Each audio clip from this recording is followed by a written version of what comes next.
So the talk tonight is supposed to be on truth, and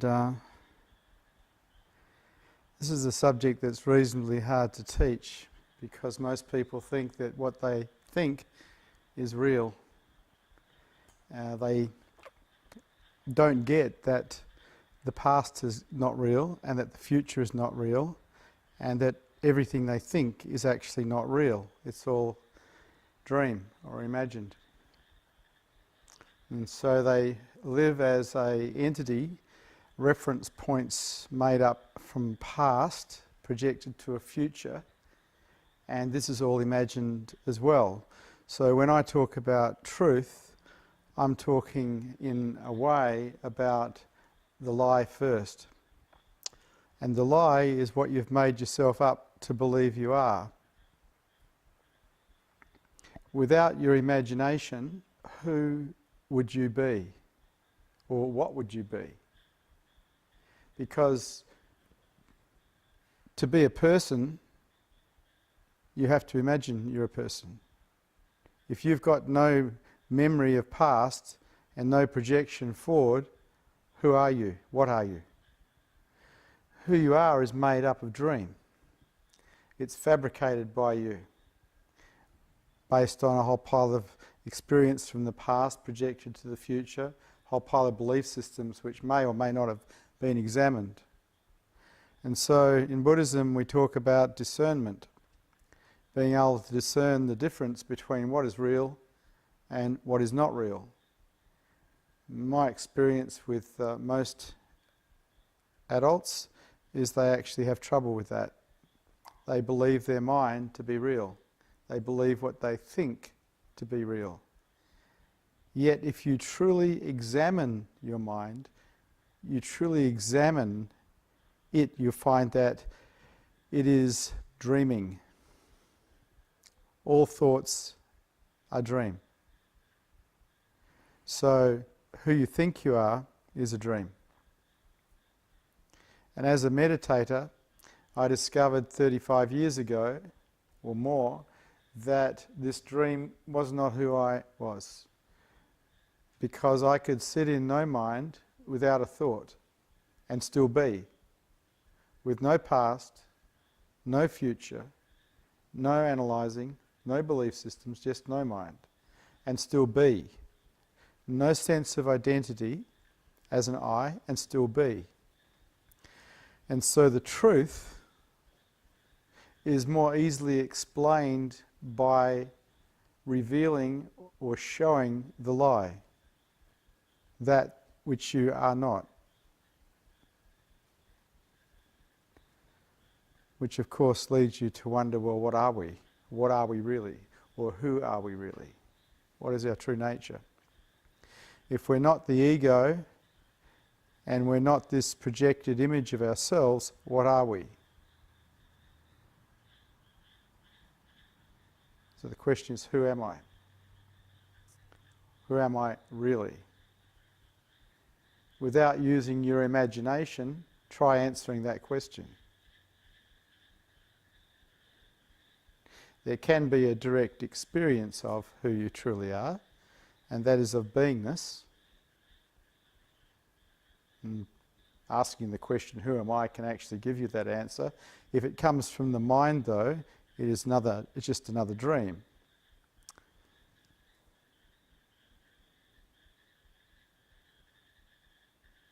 And so, probably about 30 years ago now, I started discovering I was beingness, not an I, not Vishrant, the person, but something that didn't have a personality, didn't have a sense of I, didn't have a sense of separation, and didn't have any fear. It was before the mind. Something that is always here, but is not the mind, before the mind. So the mind can go away.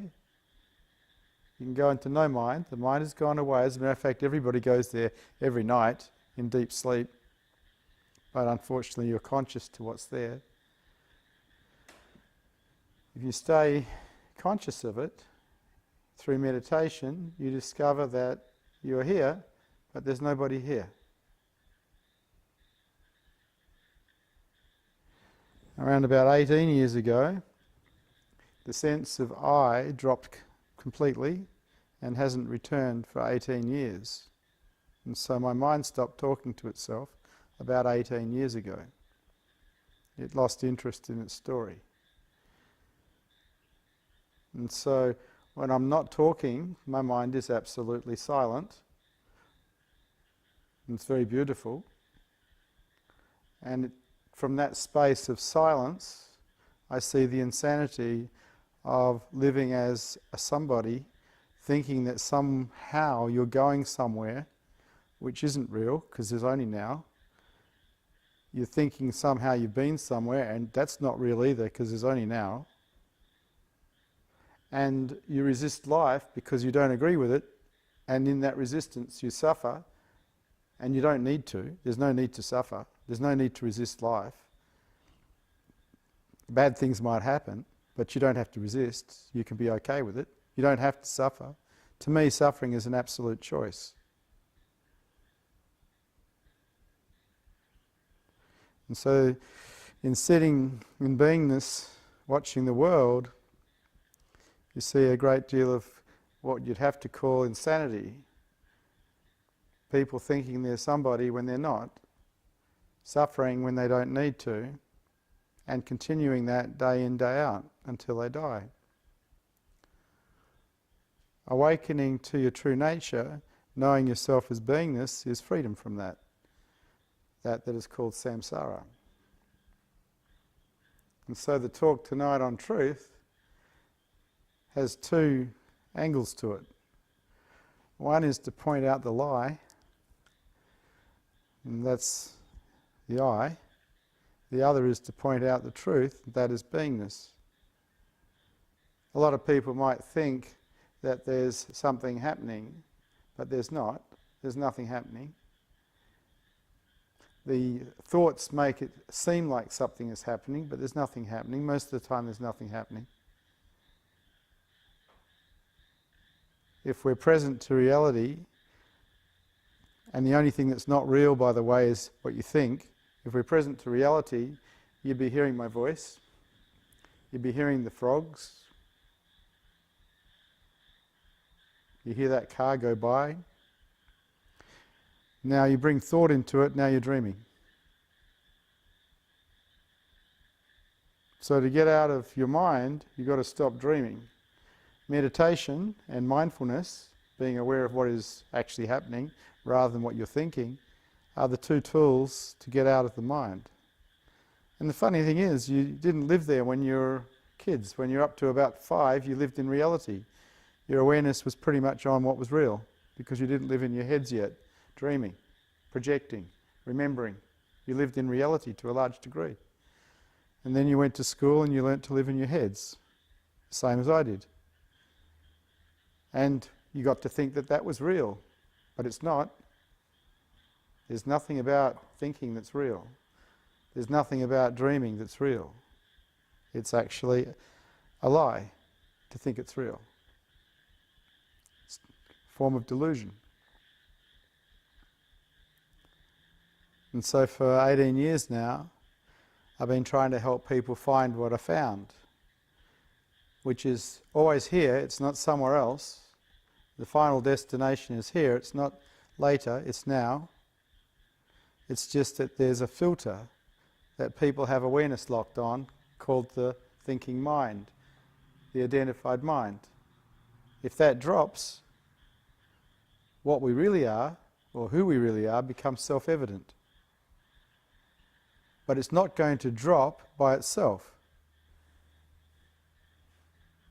It will continue until the body dies, because it's a part of the survival mechanism of the body.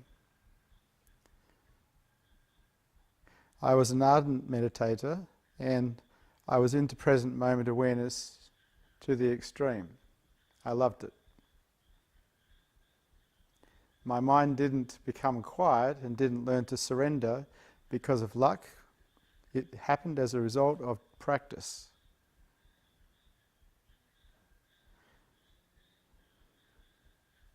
And it is only in practice that we can change the mind. There is no other way. Understanding doesn't help. Understanding is also a dream. If you like, understanding is the booby prize. And a lot of people go for understanding because that's how we learnt at school. If we can understand something, we can get a pass. But in the game of higher consciousness, understanding is still dream, and it's still lower consciousness. If you could step into my head for a few seconds, you wouldn't find there's anything moving. It's still. It's silent. Yet, I'm still here. It's not like you die when the ego drops, when the mind drops, because it's not who you are in the first place. It really is just an overlay, a filter, or a veil over the top of who you really are, which is pure beingness.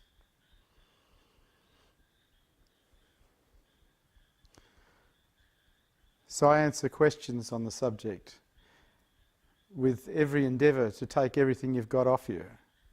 Because everything you think you've got, which is mostly your thoughts, is in the way. And some people get insulted by this, other people are happy about it. Some people enjoy it a great deal, and other people get quite angry because they want to fight for their I. And the I is a misery machine. It's always wanting something to be different than how it is. It's never really that happy. It lives in a form of discontentment because of its desires and its attachment to have things stay safe. When it drops, that drops. And then there is profound contentment for no reason at all. When awareness is aware of itself, when beingness is aware of itself, there is profound contentment for no reason at all.